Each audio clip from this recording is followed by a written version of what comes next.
Welcome to the official catch-up. Today I've got founder and CEO of Back Onside, Libby Emmerson, on with me. How are you doing today, Libby? I'm great, thanks. Yourself? Yeah, good. Doing away, obviously, and speaking to as many people involved in football and that at the moment, getting through the days. How are things for you? Busy, really busy. Just now, it's kind of stepped up a gear, obviously, in the last couple of weeks, just with everything that's going on. So yeah, so it's hard because a lot of people, obviously, in my family are saying how they're bored and they're not able to fill in their time and stuff. And we're just constant. It's just constant. The days are just flying in. Yeah, I really appreciate you coming on. And as I said, I know you'll be busy and whatnot. Yeah, so Back on Side, obviously, I'm sure people sort of at this level will know about the charity supporting those affected by mental health and challenging life circumstances. I understand, it's difficult at the moment, unprecedented times. People are worried about their jobs, finance, pretty much everything. People out their routines. And you obviously said you guys are really busy. Have you seen a sort of increase in people contacting you? Yeah, we've had a huge increase. Like double, maybe even a wee bit more. It's daily. Before we would maybe go a couple of days with not really hearing from MD&U, just the people we work with, but just now it's daily. It's kind of averaging about 10 to 15 people in contact a day. Not all in crisis or anything like that. Just needing someone to talk to or just needing a wee bit of advice.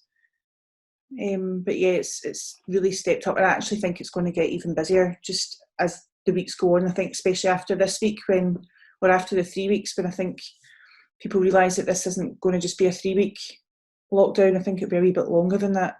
How did it all start for you, Libby? How did you get involved? What was the sort of idea behind Back on Side? Was there anything that sort of happened maybe in your life that really, you wanted to maybe provide this support for people? Yeah, so there was a couple of things going on. I'd left a job and it wasn't great. So I was going through quite a kind of hard time with that. And at the same time, my son was being bullied at school and had given up his football because of it. And he was a great wee player and he loved it. Football was his life.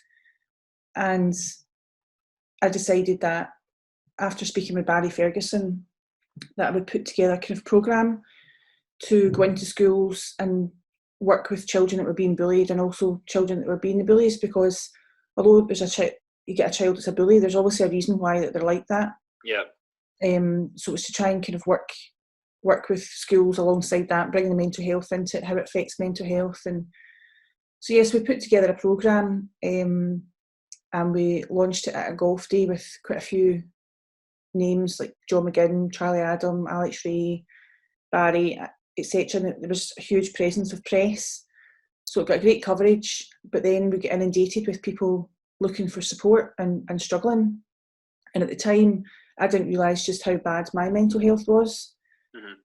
So I kind of put it on hold and thought, this isn't going to work. We don't have the resources to help these people.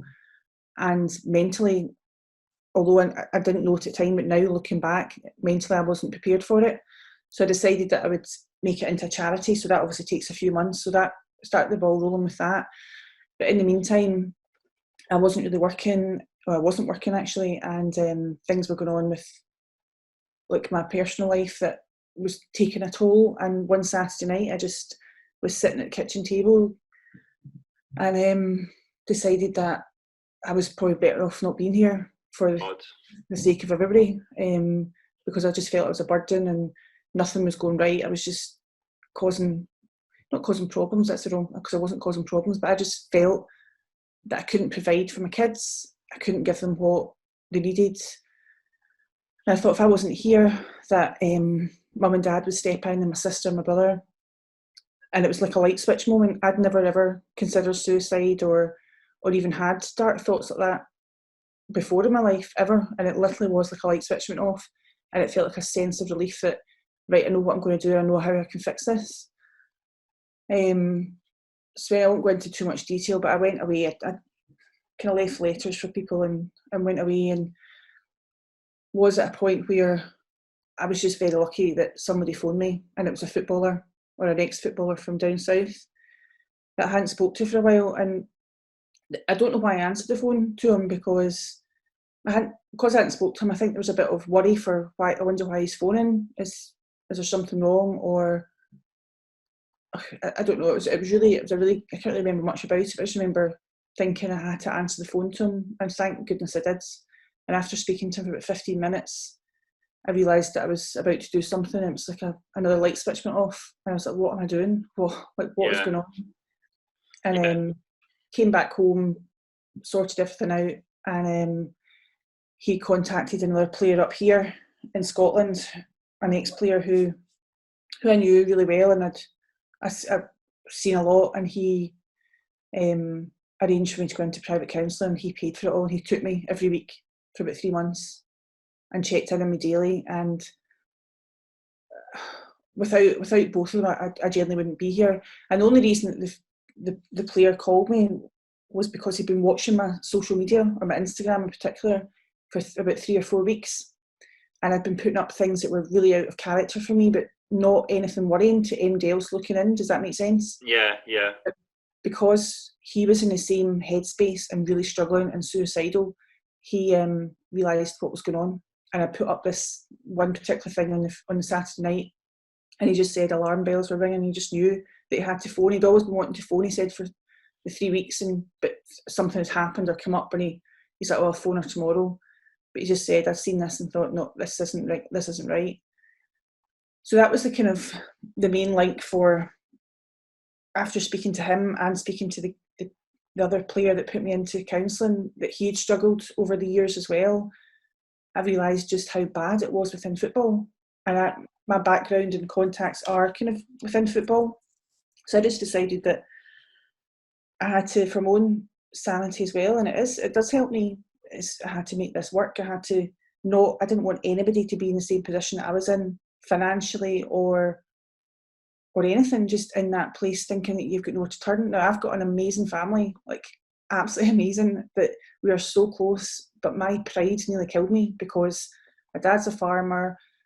He's worked all his life. I've worked on the farm with him, and I know that if I had said to him how bad I was feeling, they would have felt they'd let me down, when they hadn't, like definitely hadn't. I was just embarrassed to go to him and say, this is how low I am, because farmers are old school.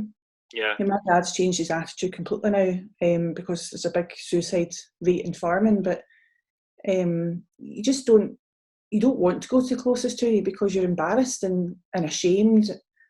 And I'd always been a kind of coped my own, always had a job, never been in the situation that I was in, and I just didn't know what to do or who to turn to.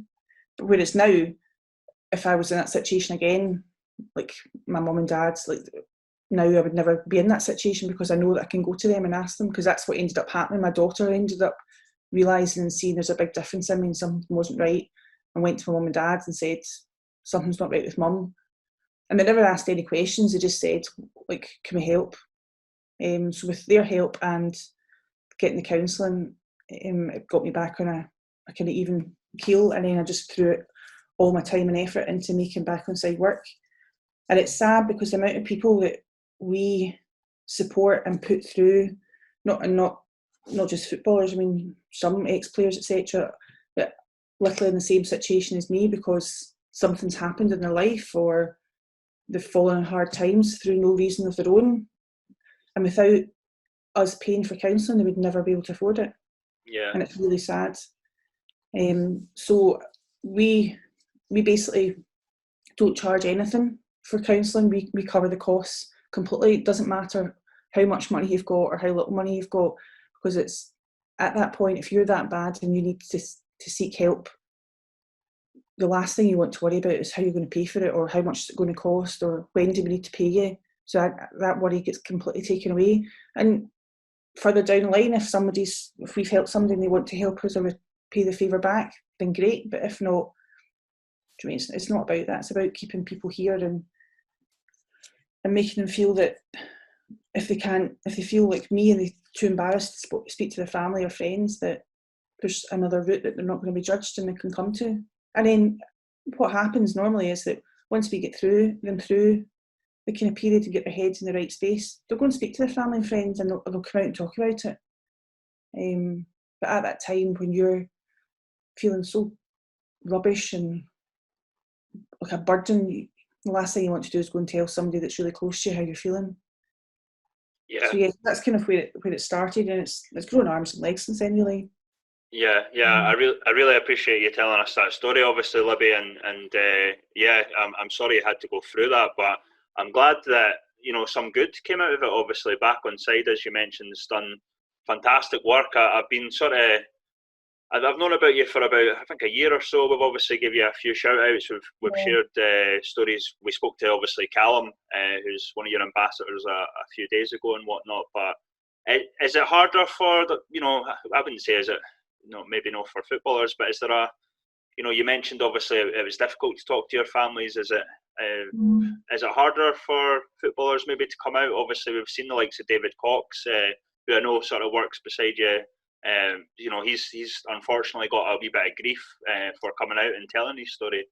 Do people kind of worry about this sort of stuff? Yeah, massively, especially footballers.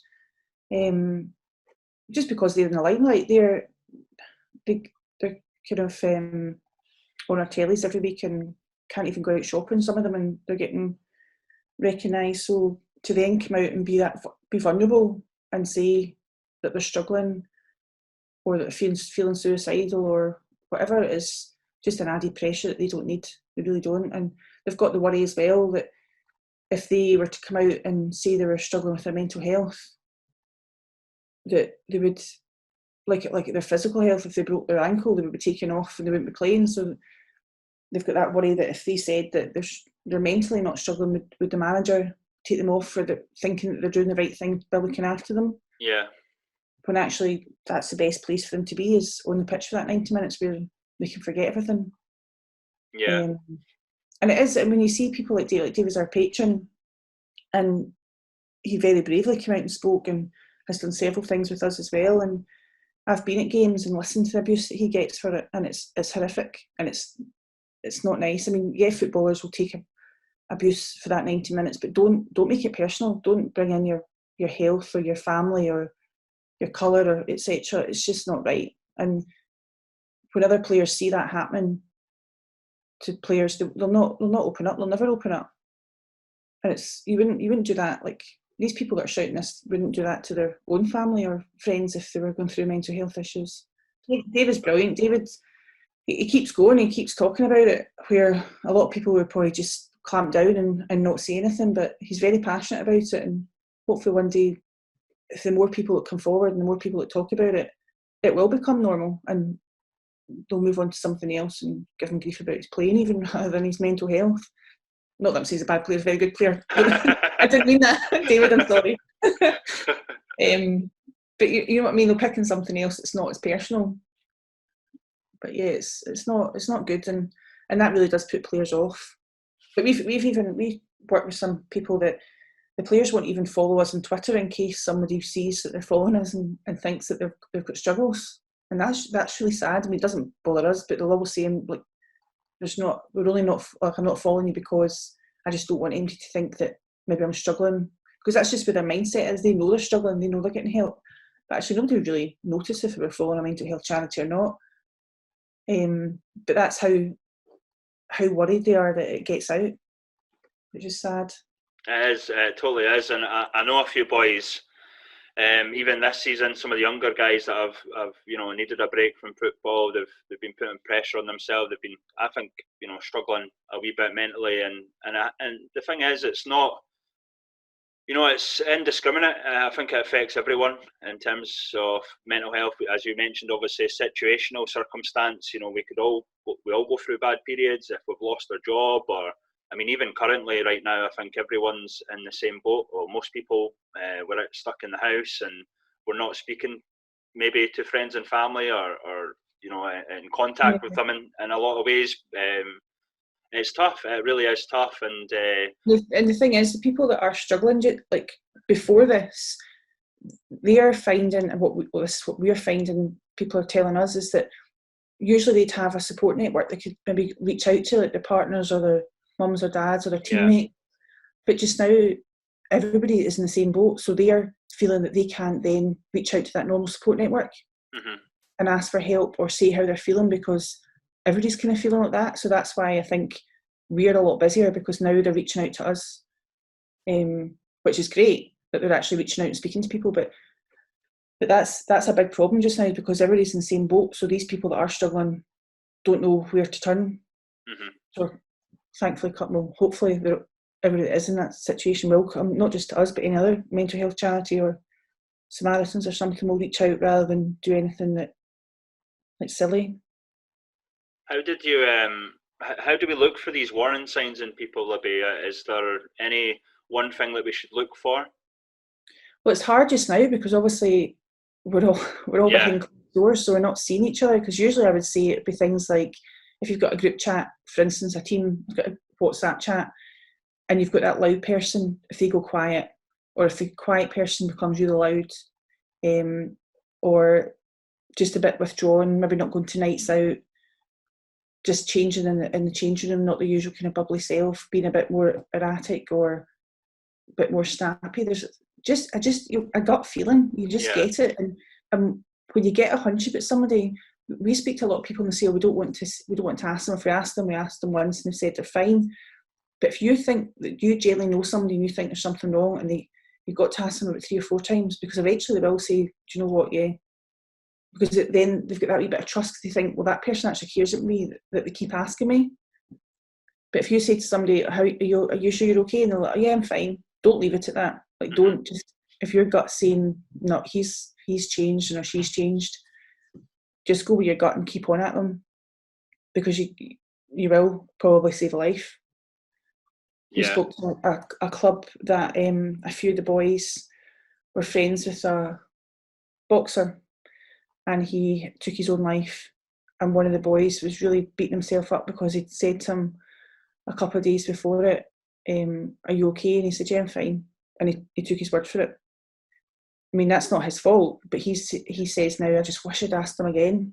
So we really push that. Like, if you've got a feeling there's something not right with one of your friends or your family, just keep going, whether you think you're being a pest to them, but they'll thank you in the long run. Yeah, and I hope she doesn't mind me saying, but I had a girl, a friend of mine, reach out to me recently. She sort of messaged, and I kind of just through text, I noticed that something was wrong, and she said, eventually I got out of her. She was feeling a wee bit down and just wanted someone to message, and I just said to her, look, I'd rather you talk about it or we talk about it, and or better than not having the chance to. Yeah, no, definitely. And also as well, like, watch people's social media. I mean, that's a big thing. It could be really, really subtle things, like what I was doing. I was putting up a lot of things about mental health and struggling, and just like memes, but it was completely out of character for me. So just watch people's social media, or even if they do just put something up that's you just feel it's not quite right, challenge them on it, mesh them on it, call them. And it's hard because we're not seeing people face to face just now, so you can't really tell over a text message or a phone call. But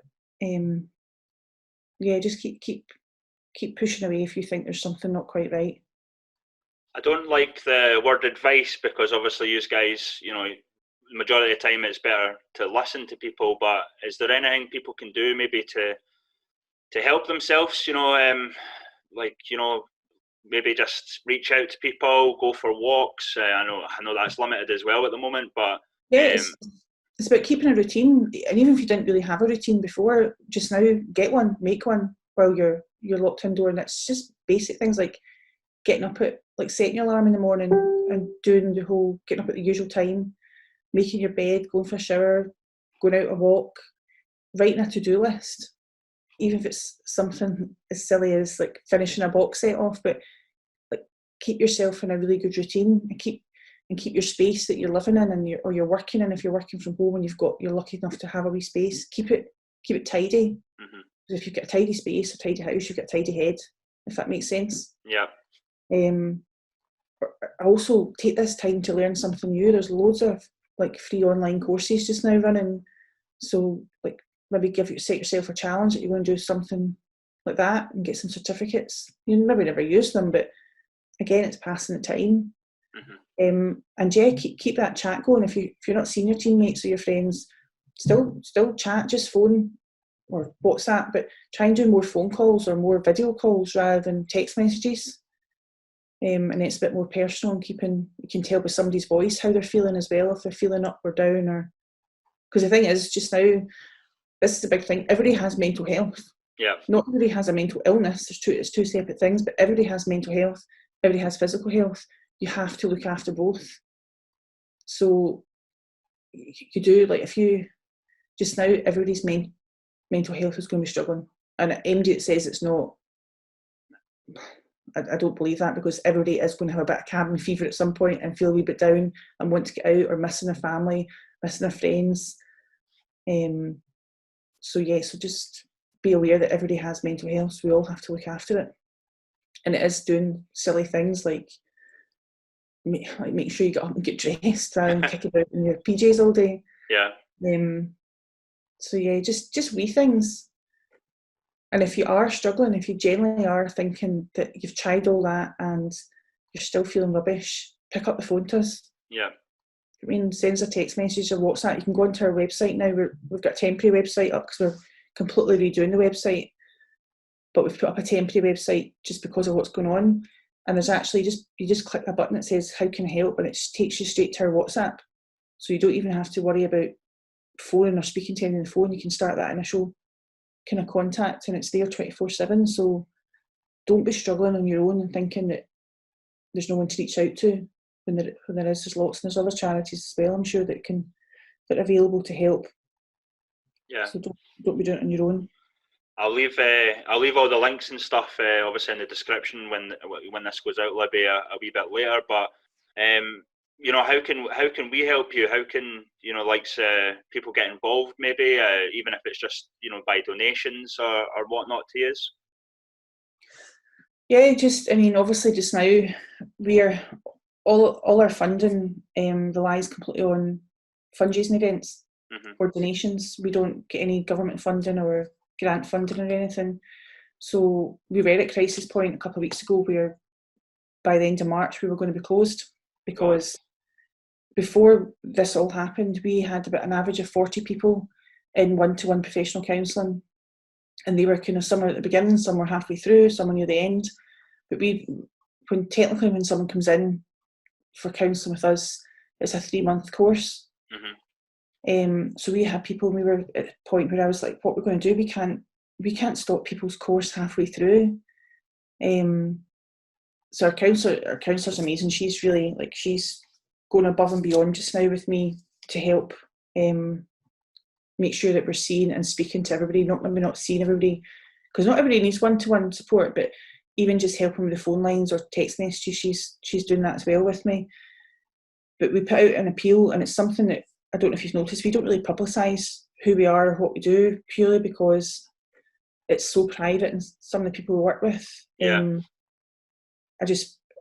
has to be kept, everything has to be kept so confidential. So I'm always aware that you can't really promote who you're working with or give stories away just in case that person's thinking, oh, that's me, or that's similar to me, have they said to somebody? So I'm so careful, but it got to a stage where I thought I have to do something. I have to say how bad things are. Yeah. So we did not an appeal, it was just more of this is a situation, we can help you, however I'm going to have to do the one thing I never thought I'd have to do, and that's ask for people to pay at a reduced rate. So we would still be able to offer the service, but there would be a cost to it. But at least that way people would still be getting help. Yeah. But then Andy Robertson had seen it and messaged me and just said, listen, I've put some money in your Just Giving page and I hope that helps you just now, and offered obviously if there's anything else he could do.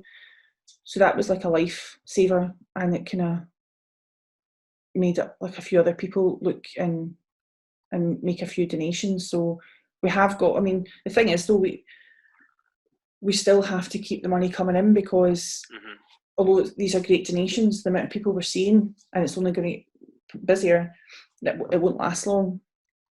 So any donations or would be greatly appreciated if anybody wants to ever think about doing something for us when this is all over. Even better. Please get in touch. We've had a lot of people offer to help with phone lines or speak to people, but it's really hard because, again, some of the people we work with, even our trustees, don't know who they are. We keep it as close. If they speak to me and then speak to counsellor, or they're just speaking to me. There's nobody else knows. Our patrons don't know, unless we do a peer-to-peer support as well. So we've got Chris Doolan as a patron. My partner's Gary O'Connor, so he's a patron as well.